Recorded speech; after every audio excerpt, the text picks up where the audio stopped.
The Prince, by me, Niccolò Machiavelli. Good to see you again. Chapter 15. What men, and particularly rulers, are praised and blamed for. It's time to look at how a ruler should behave with his subjects and his friends. Given that a great deal has already been written about this, I fear people may find my contribution presumptuous, especially since, here more than elsewhere, the code of conduct I'm offering will be rather controversial. But since my aim was to write something useful for anyone interested, I felt it would be appropriate to go to the real truth of the matter, not to repeat other people's fantasies. Many writers have dreamed up republics and kingdoms that bear no resemblance to experience and never existed in reality.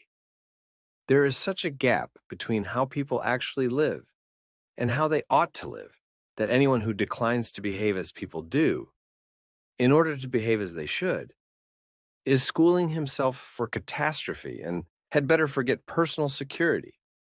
If you always want to play the good man in a world where most people are not good, you'll end up badly. Hence, if a ruler wants to survive, he'll have to learn to stop being good, at least when the occasion demands.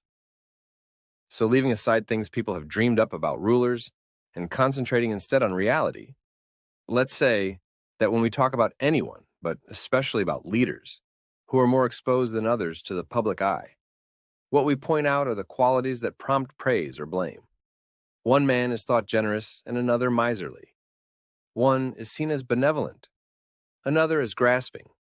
One cruel, the other kind. One treacherous, another loyal. One effeminate and fearful, another bold and brave.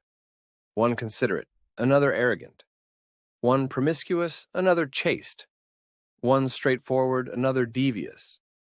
One stubborn, another accommodating. One solemn, another superficial. One religious, another unbelieving, and so on. And I'm sure we'd all agree that it would be an excellent thing if a ruler were to have all the good qualities mentioned above and none of the bad. But since it's in the nature of life that you can't have or practice all those qualities all the time, a ruler must take care to avoid the disgrace that goes with the kind of failings that could lose him his position. As for failings that wouldn't lead to his losing power, he should avoid them if he can. But if he can't, he needn't worry too much.